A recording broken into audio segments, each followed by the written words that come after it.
باپ کی عظمت و شان۔ الحمدللہ رب العالمین والصلاة والسلام علی خاتم النبیین، اما بعد فاعوذ باللہ من الشیطان الرجیم، بسم اللہ الرحمن الرحیم۔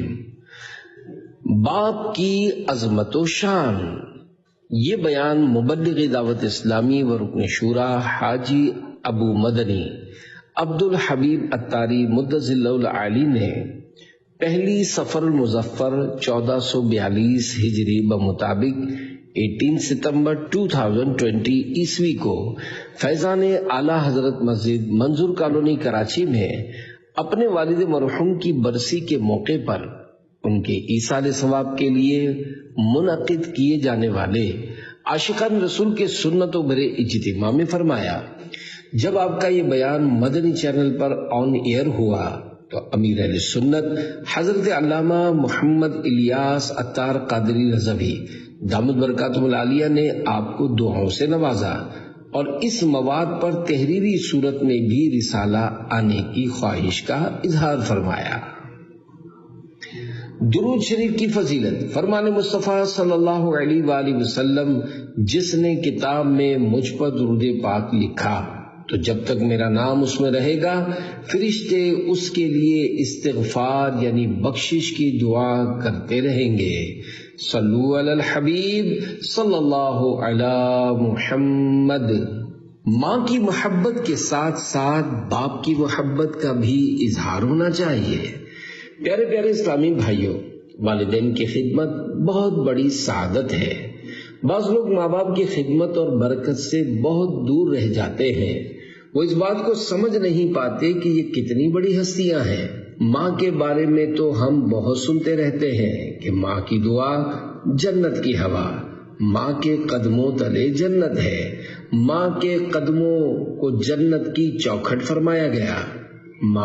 ماں ہی ہوتی ہے، اس بات میں کوئی شک نہیں کہ ماں کا کسی سے موازنہ نہیں کیا جا سکتا۔ ماں کا دنیا میں کوئی نعم البدل نہیں ہے، لیکن والد کی خدمت اور ادب و احترام کے حوالے سے وہ چیز نظر نہیں آتی جو آنی چاہیے، اور نہ ہی والد سے اتنی محبت کا اظہار کیا جاتا ہے۔ حالانکہ ہماری زندگی میں والد کی ایک خاص اہمیت اور اہم کردار ہے۔ والد کی خدمت نے بیٹے کو مالا مال کر دیا۔ ایک شخص کے 4 بیٹے تھے۔ وہ بیمار ہوا تو اس کے ایک بیٹے نے اپنے بھائیوں کے سامنے بڑا عجیب فارمولہ پیش کیا کہ تم تینوں مل کر والد صاحب کی تیمارداری کرو۔ جب تم اتنی بڑی نیکی کماؤ گے تو پھر وراثت میں سے حصہ نہ لینا، یا مجھے یہ کام دو کہ میں والد صاحب کی تیمارداری کروں، ساری خدمت بجا لاؤں اور وراثت میں سے کوئی حصہ نہ لوں۔ بڑی عجیب سی بات تھی، پیسے کون چھوڑتا ہے، مگر وہ بھائی جانتا تھا کہ والد کی خدمت کا کیا اجر ہے۔ چنانچہ تینوں بھائیوں نے کہا کہ اس سے اچھی اور کیا بات ہے، تم ہی والد کی خدمت کرو اور وراثت میں سے کچھ نہ لو۔ بہرحال یہ فارمولہ طے ہو گیا اور وہ بھائی اپنے والد کی خدمت کرتا رہا یہاں تک کہ والد کا انتقال ہو گیا۔ اس خدمت گار بیٹے نے وراثت میں سے کوئی حصہ نہیں لیا، کیونکہ وعدہ کیا تھا کہ میں والد کی خدمت کروں گا تو میراث میں سے حصہ نہیں لوں گا۔ اب کیا ہوا، ایک رات وہ سویا تو اسے خواب میں آواز آئی، کوئی کہنے والا کہہ رہا تھا فلاں جگہ پر جاؤ اور وہاں 100 دینار یعنی 100 سونے کے سکے موجود ہیں، وہ لے لو۔ اس شخص نے خواب میں بتانے والے سے پوچھا کہ کیا ان 100 دینار میں برکت ہے؟ اس نے کہا برکت نہیں ہے۔ صبح اٹھ کر اس شخص نے اپنی بیوی سے کہا مجھے خواب میں ایک جگہ بتائی گئی ہے کہ وہاں 100 دینار ہیں، مگر میں نے لینے سے انکار کر دیا کیونکہ ان میں برکت نہیں ہے۔ بیوی نے کہا عجیب آدمی ہو، پہلے میراث چھوڑی، اس میں سے بھی کچھ حصہ نہیں لیا، اب 100 دینار مل رہے تھے، تم غریب بھی ہو یہ تو لے لیتے۔ اس نے کہا مجھے وہ مال نہیں چاہیے جس میں برکت نہ ہو۔ دوسری رات سویا، پھر اسے خواب میں ایک جگہ دکھائی گئی اور کہ فلاں جگہ پر سونے کی 10 اشرفیاں ہیں، وہ لے لو۔ اس نے کہا کیا ان میں برکت ہے؟ کہا ان میں برکت نہیں ہے۔ صبح اٹھ کر اس شخص نے بیوی کو بتایا تو بیوی نے کہا عجیب آدمی ہو، 100 دینار سے 10 پر آ گئے ہو، 10 تو لے لیتے۔ کہا برکت نہیں تو مجھے نہیں چاہیے۔ تیسری رات سویا تو پھر خواب میں ایک جگہ دکھائی گئی کہ وہاں 1 دینار ہے، وہ لے لو۔ اس نے پوچھا کیا اس میں برکت ہے؟ خواب میں بتایا گیا کہ ہاں اس میں برکت ہے۔ چنانچہ یہ شخص صبح اٹھ کر اس جگہ گیا اور وہاں سے 1 دینار اٹھا کر لے آیا۔ اس کے بعد اس نے اس دینار سے گھر والوں کے لیے 2 مچھلیاں خریدی کہ اور کچھ نہیں تو گھر والوں کو اچھا کھانا تو کھلا دوں۔ جب گھر آیا اور اس نے دونوں مچھلیوں کا پیٹ چاک کیا تو ان دونوں مچھلیوں کے پیٹ سے ایک ایک موتی نکلا۔ یہ بڑے ہی عجیب و غریب اور یونیک یعنی انوکھے موتی تھے۔ اس نے موتیوں کو اپنے پاس رکھ لیا۔ اسی دن بادشاہ نے حکم جاری کیا کہ مجھے اس کلر اور اس ڈیزائن کا موتی چاہیے۔ بادشاہ کے نمائندے سارے شہر کے جیولرز کے پاس گئے مگر کہیں سے بھی اس طرح کا موتی نہ مل سکا۔ آخر کار پتہ چلا کہ فلاں محلے میں ایک بندہ ہے جس کا مچھلی کے پیٹ سے ایسا موتی نکلا ہے جس کی مثل لوگوں نے نہیں دیکھا۔ لوگ ڈھونڈتے ہوئے اس کے دروازے تک پہنچ گئے۔ موتی دیکھا تو کہا بادشاہ کو ایسا ہی موتی چاہیے۔ جب بادشاہ کو وہ موتی دکھایا گیا تو اس نے بھی کہا کہ ہاں یہی موتی ہے۔ اب اس موتی کی قیمت پوچھی گئی۔ چونکہ پہلے کے زمانے میں گدھوں اور گھوڑوں پر سامان لادا جاتا تھا تو اس شخص نے کہا کہ 30 خچر یعنی 30 میولز سونا۔ بادشاہ نے 30 خچر پر سونے کی بوریاں لدوا کر اس سے موتی خرید لیا۔ 1 دینار کی برکت سے کتنا مال ہو گیا، وہ بھی ابھی ایک ہی موتی بکا ہے۔ بادشاہ نے یہ موتی لے کر اس کام کا جو ایکسپرٹ تھا اسے دیا۔ اس نے بادشاہ سے کہا ایک موتی سے خوبصورتی نہیں آئے گی، اس کی جوڑی ہونی چاہیے۔ جب اسی طرح کا دوسرا موتی ملے گا تب اس کی اصل ویلیو بنے گی۔ بادشاہ نے کہا ایک اور موتی تلاش کرو، اگرچہ دگنی قیمت دینی پڑے۔ پھر موتی تلاش کیا گیا مگر کہیں نہ ملا۔ واپس لوگ اسی شخص کے دروازے پر پہنچے اور اس سے پوچھا کیا تمہارے پاس اس طرح کا دوسرا موتی بھی ہے؟ اس نے کہا اس طرح کا دوسرا موتی تو ہے لیکن وہ تمہیں ڈبل قیمت پر ملے گا۔ چنانچہ انہوں نے اس شخص سے 60 خچر سونے کے بدلے میں وہ موتی خرید لیا۔ اس واقعے سے ہمیں والد کی خدمت کرنے کے ساتھ ساتھ یہ بھی سیکھنے کو ملا کہ بے شک تھوڑا مال جس میں برکت ہو اس زیادہ مال سے بہتر ہے جو حرام کا ہو اور برکت سے خالی ہو۔ بہرحال اس بیٹے نے والد کی خدمت کی تو اللہ پاک نے اسے غیب کے خزانوں سے مالا مال کر دیا۔ ماں کی خدمت کا صلہ۔ اسی طرح کا ایک مشہور قرآنی واقعہ سورہ بقرہ میں بھی موجود ہے۔ بقرہ عربی میں گائے کو کہتے ہیں۔ اس سورت میں اس گائے کا واقعہ ہے جو دنیا کی سب سے مہنگی ترین گائے تھی، جس کی قیمت میں اس گائے کی کھال میں سونا بھر کر اس زمانے کے لوگوں نے اس نوجوان کو دیا تھا جس نے اپنی ماں کی خدمت کی تھی، ماں کی اطاعت کی تھی، تو اللہ پاک نے اسے ایسی گائے عطا کر دی کہ اس جیسی گائے پوری دنیا میں کہیں اور نہ تھی۔ اس قرآن واقعے اور اس سے حاصل ہونے والی بہت سی عبرت انگیز اور نصیحت آمیز باتیں معلوم کرنے کے لیے مکتبۃ المدینہ کی کتاب عجائب القرآن مع غرائب القرآن کے صفحہ 37 تا 41 کا مطالعہ کیجیے۔ پیارے پیارے اسلامی بھائیوں، ان واقعات میں جو بات سیکھنے والی ہے اس میں والدین اور بچوں دونوں کے لیے درس ہے۔ والدین کہتے ہیں کہ بچوں کے لیے بہت کچھ چھوڑ کر جانا ہے۔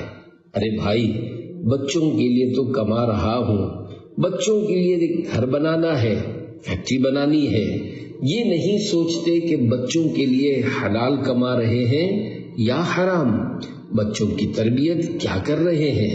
یاد رکھیے، جو شخص بچوں کے لیے مال چھوڑ کر جائے اور بچوں کی تربیت نہ کرے تو وہ اس مال سے حرام کام کریں گے تو عذاب اسے ملے گا۔ حضرت سیدنا عمر بن عبدالعزیز رحمت اللہ علیہ کے بارے میں آتا ہے، جب آپ دنیا سے جانے لگے تو آپ کے پاس بہت تھوڑا سا مال تھا۔ کسی نے کہا آپ نے اپنے بچوں کے لیے کچھ نہیں چھوڑا۔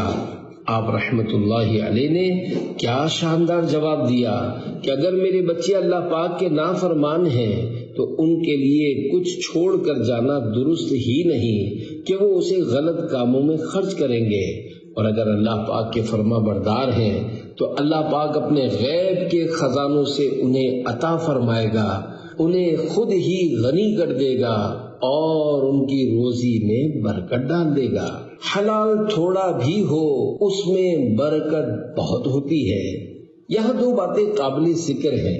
پہلی بات نیک اولاد جو والدین کے چھوڑے ہوئے مال کو صحیح طریقے سے استعمال کرے، اور دوسری بات مال حلال۔ اگر حلال مال تھوڑا بھی ہو تو اللہ پاک اس تھوڑے مال میں بھی اولاد کے لیے برکت ڈال دیتا ہے۔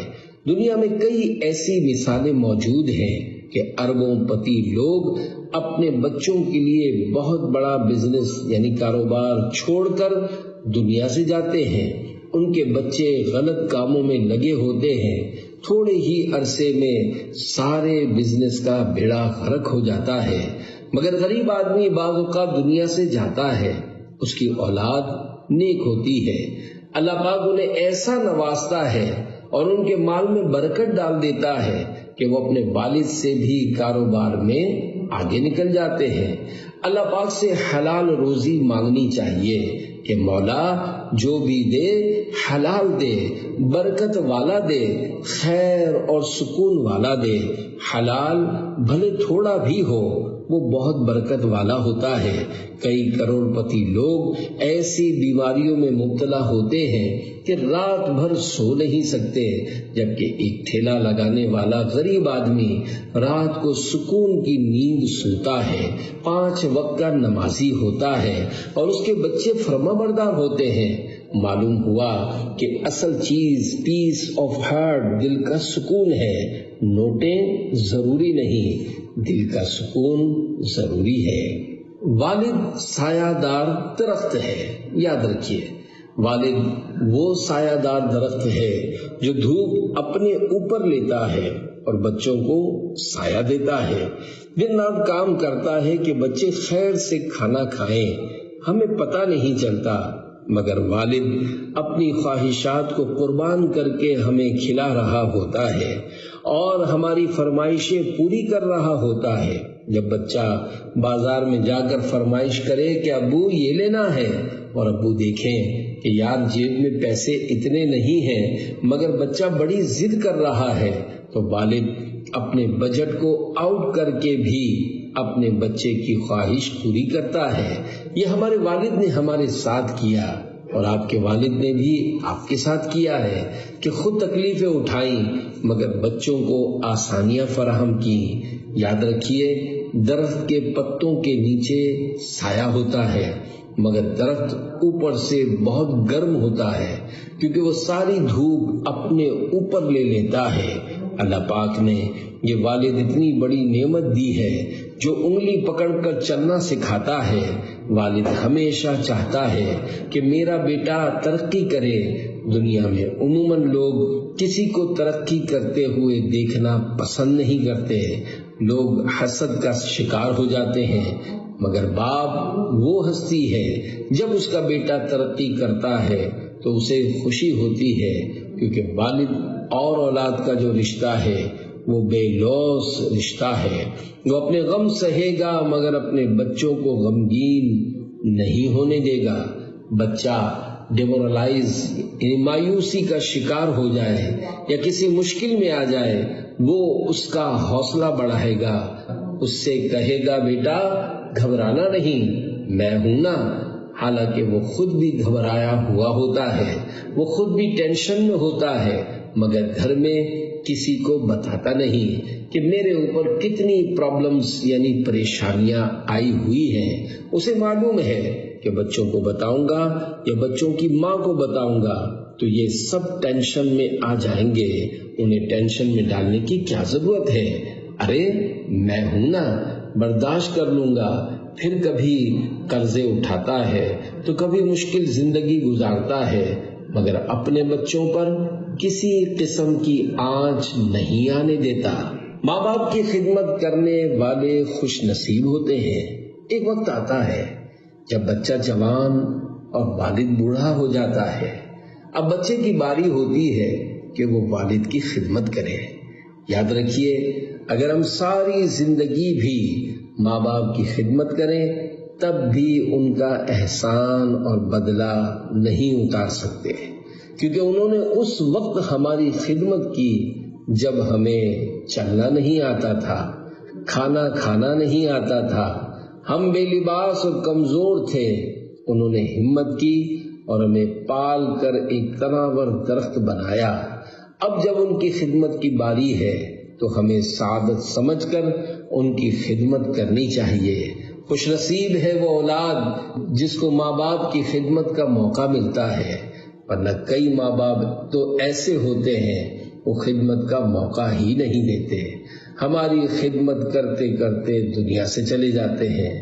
بندہ کہتا ہے مجھے تو چانس یعنی موقع ہی نہیں ملا، آخر وقت تک والد ہی ہمیں کھلاتا رہا، والد ہی ہمارے اوپر مہربانی کرتا رہا، ہماری ماں ہی ہم پر مہربانی کرتی رہی، ارے ہمیں تو موقع ہی نہیں دیا کہ ہم ان کی کچھ خدمت کر سکتے۔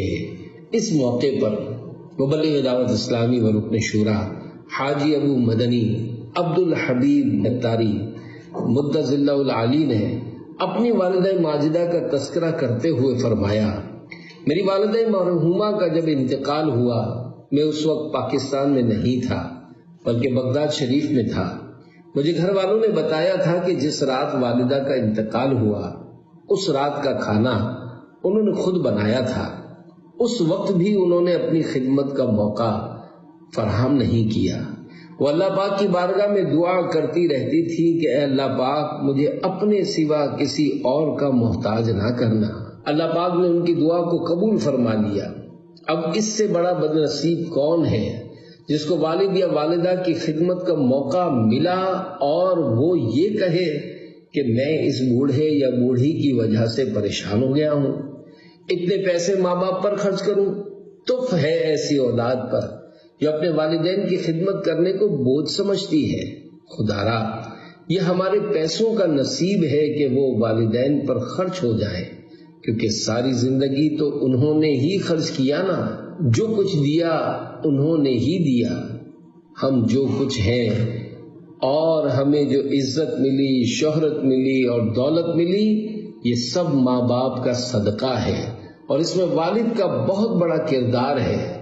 اور ہماری حالت یہ ہوتی ہے کہ ہم بعض اوقات والد کا شکریہ بھی ادا نہیں کرتے۔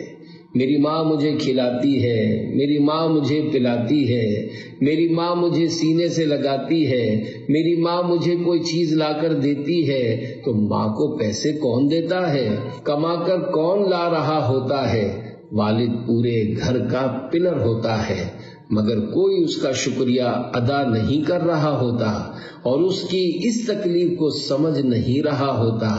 والد پورے گھر کا محسن اور پورے گھر کے لیے سایہ دار درخت ہوتا ہے، جو بیچارہ محنت کر رہا ہوتا ہے، ہمیں سایہ دے رہا ہوتا ہے، ہمیں نواز رہا ہوتا ہے۔ ہمارے پاس جو کچھ ہے وہ ہمارے والد کا ہے، یہ میں نہیں کہہ رہا، ہمارے آقا صلی اللہ علیہ وآلہ وسلم فرما رہے ہیں۔ نبی پاک صلی اللہ علیہ وآلہ وسلم کے مبارک دور کا ایک نہایت ہی پردرد واقعہ ملاحظہ کیجیے۔ دکھیارے باپ کی کہانی اسی کی زبانی۔ پیارے آقا مدینے والے مصطفیٰ صلی اللہ علیہ وآلہ وسلم کی بارگاہ میں ایک بیٹا اپنے باپ کی شکایت لے کر حاضر ہوا کہ حضور میرا والد میرا مال لینا چاہتا ہے، نبی پاک صلی اللہ علیہ وآلہ وسلم نے فرمایا اپنے والد کو لے آؤ۔ والد کو لے کر آئے تو نبی پاک صلی اللہ علیہ وآلہ وسلم نے فرمایا تمہارا بیٹا کہتا ہے کہ تم اس کا مال لینا چاہتے ہو؟ اس نے عرض کی حضور اس سے یہ بھی تو پوچھیں کہ مال لے کر کیا کرتا ہوں، اس سے پیسے مانگ کر ان پیسوں کا کیا کرتا ہوں؟ اپنے عزیز و اقارب کی مہمان نوازی کرتا ہوں اور اپنے بال بچوں کی ضروریات پر خرچ کرتا ہوں۔ ابھی گفتگو جاری تھی کہ اتنے میں جبریل امین علیہ السلام حاضر ہوئے اور کہا کہ حضور اس والد نے دل ہی دل میں کچھ اشعار ترتیب دیے ہیں، ابھی تک وہ اشعار اس کی اپنی زبان پر بھی نہیں آئے، حضور آپ اسے کہیں کہ وہ اشعار سنائے۔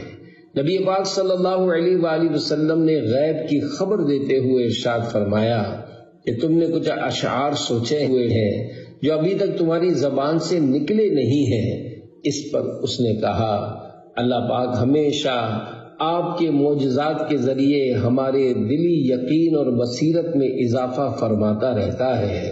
اب اس والد نے نبی پاک صلی اللہ علیہ وآلہ وسلم کو وہ اشعار سنائے جن کا اردو ترجمہ یہ ہے، میں نے تجھے غذا پہنچائی، جب سے تو پیدا ہوا تیرا بار اٹھایا، جب تو ننھا تھا میری کمائی سے بار بار سیراب کیا گیا، جب کوئی بیماری غم بن کر تجھ پر اترتی تو میں تیری بیماری کی وجہ سے رات بھر جاگتا رہتا، میرا دل تیرے مرنے سے ڈرتا، حالانکہ مجھے خوب معلوم تھا کہ موت یقینی ہے اور سب پر مسلط کر دی گئی ہے، میری آنکھیں یوں بہتی کہ گویا وہ مرض جو رات کو تجھے ہوا تھا نہ کہ مجھے، ایسا ہوتا کہ مجھے ہوا ہے، یعنی بیمار تو ہوتا تھا، تکلیف مجھے ہوتی تھی، میں بے چین ہو جاتا، میں نے تجھے یوں پالا جب تو پروان چڑھا اور اس حد تک پہنچا کہ مجھے امید لگی کہ اب تو میرے کام آئے گا، تو تو نے میرا بدلہ سختی و بد زبانی سے دیا۔ اے کاش جب تو نے والد ہونے کے حق کا لحاظ نہ کیا تو ایسا ہی سلوک کر لیتا جیسا ایک پڑوسی دوسرے پڑوسی کے ساتھ کرتا ہے، اتنا تو میرا خیال رکھ لیتا۔ اس دکھیارے باپ نے جب نبی رحمت صلی اللہ علیہ وآلہ وسلم کو یہ اشعار سنائے تو رحمت للعالمین صلی اللہ علیہ وآلہ وسلم کی آنکھوں سے آنسو جاری ہو گئے۔ نبی پاک صلی اللہ علیہ وآلہ وسلم نے اس نوجوان بیٹے کا گریبان پکڑ کر ارشاد فرمایا اذهب انت ومالک لابیک، جا تو اور تیرا مال سب تیرے باپ کا ہے۔ ماں باپ اپنے لیے نہیں اپنے بچوں کے لیے جیتے ہیں۔ پیارے پیارے اسلامی بھائیوں، دیکھا آپ نے میرے آقا صلی اللہ علیہ وآلہ وسلم نے فرمایا کہ تو اور تیرا سب کچھ تیرے باپ کا ہے۔ آج پیسے دیتے ہوئے بیٹا کہتا ہے ابو یہ میرے ہیں اور یہ آپ کے ہیں، کتنے دوں؟ بار بار کیوں مانگتے ہو؟ باپ نے تو کھلاتے ہوئے کبھی یہ نہیں کہا تھا، بلکہ اپنا نوالا روک کر ہمارے منہ میں ڈالا تھا، اپنی خواہشیں مار کر ہمیں پالا تھا۔ ابو نے خود نیا لباس کم پہنا تھا، مگر ہمیں نئے نئے لباس اور نئے نئے جوتے لا کر دیے۔ جو ہم نے مانگا ہمارے والد نے پورا کیا۔ کبھی ہم نے سوچا کہ ہمارے والد نے اپنے لیے کب کیا خریدا؟ کبھی کہا ہو کہ بیٹا آج یہ جوتے بڑے پسند آئے ہیں تو میں اپنے لیے لایا ہوں؟ ارے نہیں نہیں، بلکہ باپ کی زبان پر ہمیشہ یہی رہا کہ میں اپنے بیٹے کے لیے لایا ہوں، اپنی بیٹی کے لیے لایا ہوں، اپنی بیوی کے لیے لایا ہوں۔ ماں باپ کمال کی ہستیاں ہیں، یہ اپنے لیے نہیں جیتے، اپنے بچوں کے لیے جیتے ہیں۔ اور جب بچہ بڑا ہو کر ماں باپ کے ساتھ بے ادبی اور بد سلوکی کے ساتھ پیش آتا ہوگا، دل آزار جملے کہتا ہوگا، تو اس سے ماں باپ کا دل کتنا دکھتا ہوگا۔ کتابوں میں باپ کا ادب یہاں تک لکھا ہوا ہے کہ بیٹا باپ کے سامنے ایسے ہو جیسے غلام آقا کے سامنے ہوتا ہے۔ باپ جب بیٹے کو کوئی آرڈر دے تو بیٹا لبیک کہے۔ یہ والد کا بیٹے پر حق اور ادب ہے۔ آج حالات یہاں تک پہنچ گئے ہیں کہ بیٹا باپ اور باپ غلام بنا ہوتا ہے، اور اب باپ کہہ رہا ہوتا ہے کہ بیٹا تھوڑے پیسے چاہیے، بیٹا انکار کر رہا ہوتا ہے کہ میرے پاس پیسے نہیں ہیں، یا باپ کہتا ہے کہ بیٹا ادھر آؤ ذرا سا کام ہے، تو بیٹا جواب دیتا ہے کہ میرے پاس وقت نہیں ہے۔ باپ کو ویرانے میں چھوڑ کر آنے والا بدنصیب بیٹا۔ حدیث پاک میں ہے سب گناہوں کی سزا اللہ پاک چاہے تو قیامت کے لیے اٹھا رکھتا ہے، مگر ماں باپ کی نافرمانی کی سزا جیتے جی دنیا میں بھی دیتا ہے۔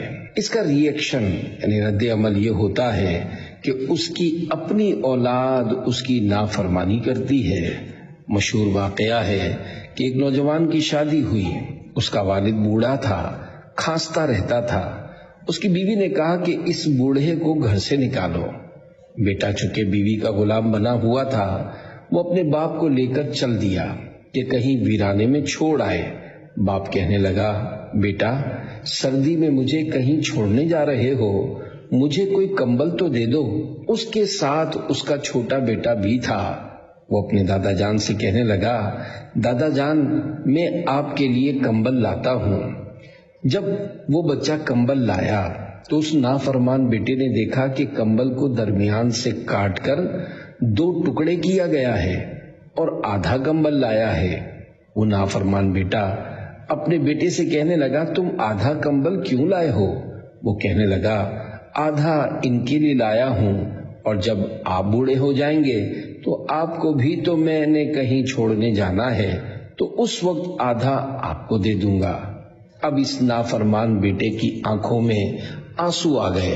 اسے یہ بات سمجھ میں آ گئی کہ آج جو میں اپنے والد کے ساتھ کرنے جا رہا ہوں، کل میری اولاد نے بھی میرے ساتھ یہی کرنا ہے۔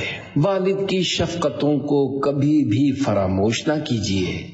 پہلے ہم سنتے تھے کہ اولڈ ہاؤس یورپ اور امریکہ میں ہے، اب تو پاکستان میں بھی بننے لگے ہیں، اور یہاں کے لوگ بھی اپنے باپ کو اولڈ ہاؤس میں ڈالنے لگ گئے ہیں۔ ارے نادان، یہ جنت کا دروازہ تھا جسے گھر سے نکال کر اولڈ ہاؤس میں ڈال دیا ہے۔ جوانی میں آ کر بوڑھے باپ کی کھانسی بری لگ رہی ہے، یہ نہیں سوچا کہ ہم نے تو ان کے بستر پر گندگی کی تھی، مگر اس وقت والد صاحب نے تو ہمیں لات مار کر گھر سے نہیں نکالا تھا۔ کبھی یہ بھی سوچا کہ والد صاحب نے ہمارے بچپن میں کتنی راتیں جاگ کر گزاری ہیں۔ یہ سب باتیں اس وقت انسان کو سمجھ میں آتی ہیں جب وہ خود والد بنتا ہے، تب اسے پتہ چلتا ہے کہ بچہ کتنا تنگ کرتا ہے۔ اب تو بہت سی فیسلٹیز یعنی سہولیات آ چکی ہیں، بچوں کے پیمپرز آ گئے ہیں، اور بھی طرح طرح کی فیسلٹیز آ گئی ہیں۔ سوچنا چاہیے کہ 30-40 سال پہلے جب ہم چھوٹے تھے، اس وقت تو ان کے پاس پیسے بھی نہیں ہوتے تھے، پھر انہوں نے ہمیں کیسے پالا ہوگا؟ بچہ اور بوڑھا دونوں برابر ہیں۔ یہ بات بالخصوص بچے اور نوجوان ہمیشہ یاد رکھیں کہ ایج یعنی عمر کا ایک حصہ ایسا آتا ہے جس میں انسان بوڑھا ہونے کے بعد واپس بچہ بن جاتا ہے۔ گویا کہ یہ پورا سرکل ہے، بچپن، جوانی، پھر بڑھاپا۔ اب یہ بڑھاپا اور بچپنا ایک لیول رکھتا ہے۔ جس طرح بچہ بات کو نہیں سمجھتا، اسی طرح بوڑھا بھی بات کو نہیں سمجھ پاتا۔ اگر بچہ ضد کرتا ہے تو بوڑھا بھی ضد کرے گا۔ اگر بچے کا لیول آف انڈرسٹینڈنگ سمجھنے کا لیول کم ہے تو بوڑھے کا بھی کم ہو جائے گا۔ ہم کہہ رہے ہوتے ہیں کہ ابو ہو کر اتنی ضد کرتے ہیں، ارے بھائی ان کو اب 60 سال کا مت سمجھو بلکہ انہیں 6 سال کا سمجھو۔ 6 سال کا بچہ جب ضد کرتا ہے کہ مجھے فلاں چیز چاہیے تو اس وقت بچے سے کون لڑتا ہے بلکہ اس پر پیار آتا ہے۔ والد صاحب کی عمر 60 سال ہے، ان کا لیول آف انڈرسٹینڈنگ کم ہو چکا ہے، اب ان پر بھی پیار آنا چاہیے۔ جب والد صاحب بھی بار بار ضد کریں یا بات نہ مانیں تو اس وقت سمجھ لینا چاہیے کہ 6 سال کے بچے سے بات کر رہا ہوں۔ اس طرح کرنے سے والد صاحب کی خدمت کرنا بھی آسان ہو جائے گا اور ان کی کوئی بات بھی بری نہیں لگے گی۔ عموماً غصہ اسی بات پر آ رہا ہوتا ہے کہ یہ میری بات کو سمجھ کیوں نہیں رہے۔ اولاً تو غصہ آنا ہی نہیں چاہیے، بد نصیب ہیں وہ لوگ جو اس عمر میں والدین سے بدتمیزی کر جاتے ہیں۔ جیسا کرو گے ویسا بھرو گے۔ منقول ہے کہ ایک بیٹا اپنے باپ سے تنگ آ گیا، اس نے اپنے باپ کو گاڑی میں بٹھایا اور منصوبہ بنایا کہ فلاں نہر کے کنارے پہنچ کر اسے دھکا دے دوں گا۔ جب وہ اپنے باپ کو لے کر اس نہر کے پل پر پہنچا تو باپ سمجھ گیا اور کہنے لگا، بیٹا یہاں نہیں، تھوڑا آگے چل کر جہاں پانی گہرا ہے وہاں سے مجھے دھکا دینا۔ بیٹا کہنے لگا، یہ آپ کیا کہہ رہے ہیں؟ وہ کہنے لگا، کیونکہ میں نے بھی اپنے باپ کو اسی جگہ دھکا دیا تھا۔ آج جو تم میرے ساتھ کرنے جا رہے ہو میں نے بھی اپنے باپ کے ساتھ یہ کیا تھا، جس کا بدلہ مجھے مل رہا ہے۔ جیسی کرنی ویسی بھرنی۔ اعلیٰ حضرت مولانا شاہ امام احمد رضا خان رحمۃ اللہ علیہ فرماتے ہیں، بے عقل اور شریر اور ناسمجھ جب طاقت و توانائی حاصل کر لیتے ہیں تو بوڑھے باپ پر ہی زور آزمائی کرتے ہیں اور اس کے حکم کی خلاف ورزی کرتے ہیں۔ جلد نظر آ جائے گا کہ جب خود بوڑھے ہوں گے تو اپنے کیے ہوئے کی جزا اپنے ہاتھ سے چکھیں گے۔ جیسا کرو گے ویسا بھرو گے اور آخرت کا عذاب سخت اور ہمیشہ رہنے والا ہے۔ حضرت سیدنا ثابت بنانی رحمت اللہ علیہ فرماتے ہیں، کسی مقام پر ایک آدمی اپنے باپ کو مار رہا تھا۔ لوگوں نے اسے ملامت کی کہ اے ناہنجار یہ کیا ہے؟ اس پر باپ بولا، اسے چھوڑ دو، کیونکہ میں بھی اسی جگہ اپنے باپ کو مارا کرتا تھا۔ یہی وجہ ہے کہ میرا بیٹا بھی مجھے اسی جگہ مار رہا ہے، یہ اسی کا بدلہ ہے، اسے ملامت نہ کرو۔ یہ دنیا مکافات عمل ہے۔ جو اولاد اپنے والد کا ادب کرتی ہے تو آگے جا کر اس کی اولاد بھی اس کا ادب کرتی ہے۔ اگر آپ کو کہیں بچے اپنے والد کے ہاتھ چومتے نظر آئیں تو اس سے جا کر پوچھنا کہ لگتا ہے آپ نے اپنے والد کا ادب و احترام کیا ہوگا۔ وہ ضرور کہے گا کہ الحمدللہ میں نے اپنے والد کا احترام کیا ہے۔ جو شخص اپنے والد کا احترام کرے گا اللہ پاک اس کی اولاد کو فرما بردار بنا دے گا۔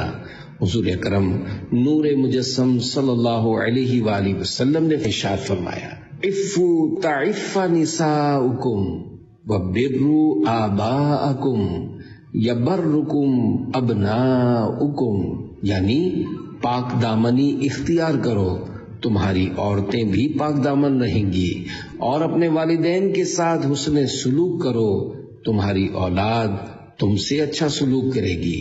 لہذا اپنے والد سے پیار کرو، اس کا ادب کرو، اور اپنے والد کی ڈسکریجمنٹ یعنی حوصلہ شکنی مت کرو۔ کچھ تو ایسے نادان ہوتے ہیں جو اپنے باپ سے بات تک نہیں کرتے اور نہ ہی ملتے ہیں۔ ماں اپنے بیٹے کو میرا لال وغیرہ کہہ کر سینے سے چمٹا لیتی ہے، پیار بھرے الفاظ کہتی ہے۔ باپ اگرچہ واضح اور کھلے الفاظ میں یہ نہیں کہتا، لیکن حقیقت میں وہ بھی اولاد سے پیار کرتا ہے، تبھی تو اولاد کے لیے سب کچھ کرتا ہے۔ وہ زبان سے نہیں کہتا لیکن اس کے دل میں بھی اولاد کے لیے بہت ہمدردی ہوتی ہے۔ کم از کم اسے ایکنالج، تسلیم تو کرو۔ باپ کی محبت کا کبھی تو اسے صلہ دو۔ کبھی بیٹا بھی باپ سے کہہ دے کہ آج میں جو کچھ ہوں آپ ہی کی وجہ سے ہوں۔ یہ سننے کے بعد یقیناً باپ کی آنکھیں نم ہو جائیں گی۔ احادیث مبارکہ میں باپ کے فضائل۔ کچھ لوگ صرف ماں سے بنا کر رکھتے ہیں اور باپ سے لڑتے ہیں، ایسا نہیں کرنا چاہیے۔ باپ کا بھی ادب و احترام کرنا لازم ہے۔ اللہ پاک کے آخری نبی صلی اللہ علیہ وآلہ وسلم نے فرمایا، باپ جنت کا درمیانی دروازہ ہے، سینٹرل ڈور آف جنہ، تیری مرضی ہے اس کی حفاظت کر یا اسے چھوڑ دے۔ ایک اور حدیث پاک میں ارشاد فرمایا، بیٹا اپنے باپ کا حق ادا نہیں کر سکتا یہاں تک کہ بیٹا اپنے باپ کو غلام پائے اور اسے خرید کر آزاد کر دے۔ اس حدیث پاک کے تحت حضرت مفتی احمد یار خان رحمۃ اللہ علیہ فرماتے ہیں، مطلب یہ ہے کہ بیٹا اپنے باپ کی کتنی ہی خدمت کرے مگر اس کا حق ادا نہیں کر سکتا۔ اس کا حق ادا کرنے کی صرف یہ صورت ہے کہ اگر بیٹا آزاد اور مالدار ہو، باپ غلام ہو، تو بیٹا اسے خرید لے تاکہ وہ باپ اس کی ملکیت میں آتے ہی آزاد ہو جائے۔ ایک اور مقام پر حدیث پاک میں بہت ہی اہم چیز ارشاد فرمائی کہ رب کی رضا باپ کی رضامندی میں ہے اور رب کی ناراضی باپ کی ناراضی میں ہے۔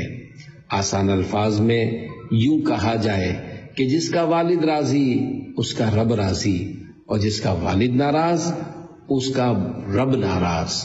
اللہ پاک کے پیارے نبی صلی اللہ علیہ وآلہ وسلم کی بارگاہ میں کسی نے حاضر ہو کر عرض کی، یا رسول اللہ صلی اللہ علیہ وآلہ وسلم، میرے حسن اخلاق کا سب سے زیادہ حقدار کون ہے؟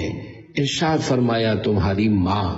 اس نے پھر عرض کی، اس کے بعد کون؟ ارشاد فرمایا، تمہاری ماں۔ عرض کی، اس کے بعد کون؟ تو آپ صلی اللہ علیہ وآلہ وسلم نے اس مرتبہ بھی یہی ارشاد فرمایا، تمہاری ماں۔ اس نے پھر عرض کی، اس کے بعد کون؟ تو آپ صلی اللہ علیہ وآلہ وسلم نے ارشاد فرمایا، تیرا باپ۔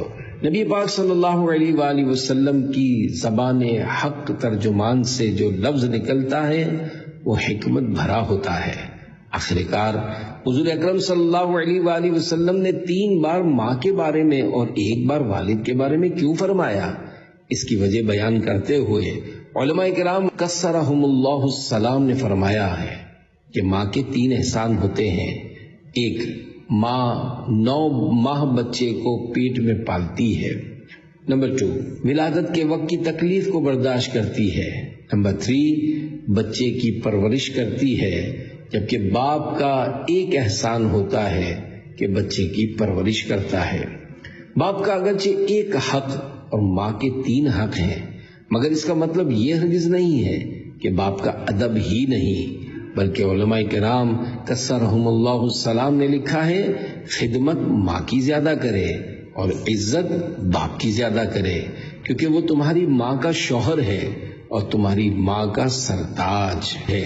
سیدی اعلیٰ حضرت امام احمد رضا خان رحمۃ اللہ علیہ نے لکھا ہے کہ اگر والدین کا آپس میں جھگڑا ہو جائے تو بیٹا کبھی والد کی فیور حمایت میں ماں سے اور ماں کی فیور میں باپ سے جھگڑا نہ کرے۔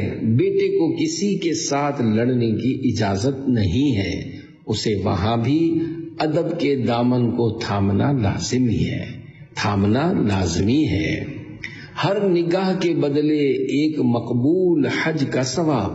یاد رکھیے، ماں باپ دونوں قابل احترام ہستیاں ہیں، دونوں کا ادب و احترام کیجیے اور انہیں محبت بھری نگاہ سے دیکھ کر مقبول حج کا ثواب کمائیے۔ حدیث پاک میں ہے، جو نیک اولاد اپنے والدین کی طرف محبت کی نگاہ سے دیکھے تو اللہ پاک اس کی ہر نگاہ کے بدلے ایک مقبول حج کا ثواب لکھے گا۔ حج کا ثواب گھر میں موجود ہے، لیکن محبت والی نگاہ بھی ہونی چاہیے۔ آج اولاد تیز نظروں اور ڈرانے والی نظروں سے اپنے والدین کو دیکھتی ہے۔ حدیث پاک میں ہے، جس نے اپنے والد کو تیز نظر سے دیکھا اس نے والد کے ساتھ اچھا سلوک نہیں کیا۔ تو ایسی اولاد پر افسوس ہے جس سے بات کرتے ہوئے والدین ڈرتے ہوں۔ ماں جس بیٹے سے بات کرنے سے ڈر رہی ہو کہ بات کروں گی تو بیٹا لڑے گا، الجھے گا، وہ بیٹی جس سے بات کرتے ہوئے ماں ڈرتی ہو ایسا بیٹا اور ایسی بیٹی کس کام کے ہیں؟ ہونا تو یہ چاہیے کہ جب ماں باپ کوئی بات کہیں تو جواباً لبیک کی صدا آئے کہ یہ انداز ہمیں شریعت سکھاتی ہے، مگر آج اولاد اس بات کو نہیں سمجھتی۔ فوت شدہ والدین کو راضی کرنے کا طریقہ۔ کئی لوگ ایسے ہوتے ہیں جن کے والدین ناراضی کی حالت میں دنیا سے چلے جاتے ہیں، اولاد انہیں راضی نہیں کرتی، پھر بعد میں احساس ہوتا ہے کہ یہ ہم نے کیا کر دیا۔ یاد رکھیے، باپ راضی تو رب راضی۔ اگر کسی کے والدین دنیا سے ناراضی کی حالت میں رخصت ہو چکے ہیں تو علماء کرام کثرہم اللہ السلام نے لکھا ہے کہ اب اولاد کو چاہیے کہ والدین کے ایصال ثواب کے لیے خوب خوب نیکیاں کرے اور ان کے لیے دعائیں مغفرت کرتی رہے۔ یاد رکھیے، نیکیاں صرف پیسوں سے ہی نہیں ہوتی، یا صرف مسجد بنا دینا ہی نیکی نہیں ہے، نماز پڑھنا بھی نیکی ہے اور قرآن پاک کی تلاوت کرنا بھی نیکی ہے۔ جو اولاد اپنے والدین کی مغفرت کے لیے دعا کرتی رہے تو اللہ پاک کی رحمت سے امید ہے کہ وہ ان کی روح کو ان سے راضی کر کے انہیں فرما برداروں میں شامل فرما دے۔ نبی اکرم صلی اللہ علیہ وآلہ وسلم نے فرمایا، جو اپنے ماں باپ یا ان میں سے ایک کی قبر کی ہر جمعہ میں زیارت کیا کرے تو اس کی بخشش کی جائے گی اور وہ بھلائی کرنے والوں میں لکھا جائے گا۔ والدین کے لیے دعا مانگنے کا طریقہ۔ اب بھی وقت ہے، اپنی بقیہ زندگی میں اپنے والدین کے لیے دعائیں کرتے رہیں۔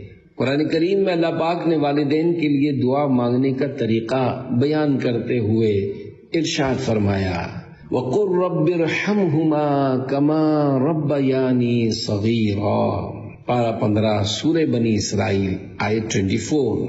ترجمہ کنز ایمان، اور عرض کر کہ اے میرے رب تو ان دونوں پر رحم کر جیسا کہ ان دونوں نے مجھے چھٹپن یعنی چھوٹی عمر میں پالا۔ اللہ پاک ہمارے والدین پر رحم فرمائے اور انہیں جنت نصیب فرمائے۔ اس موقع پر رکن شورا حاجی ابو مدنی عبدالحبیب اتاری مدظ اللہ العالی نے اپنے والد ماجد کا تذکرہ کرتے ہوئے فرمایا، میرے والد صاحب جنہوں نے مجھے انگلی پکڑ کر چلنا سکھایا ہے، چند دن بیمار رہے۔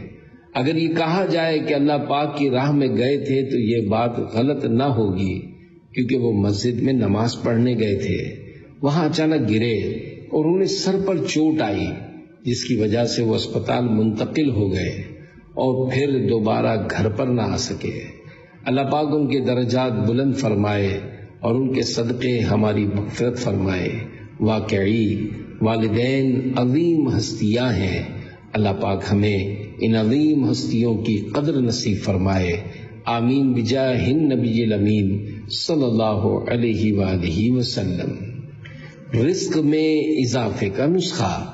فرمان مصطفیٰ صلی اللہ علیہ وآلہ وسلم جسے یہ پسند ہو کہ اس کی عمر اور رزق میں اضافہ کر دیا جائے تو اسے چاہیے کہ اپنے والدین کے ساتھ اچھا برتاؤ کرے اور اپنے رشتہ داروں کے ساتھ صلہ رحمی کیا کرے۔ روزی میں بے برکتی کی وجہ۔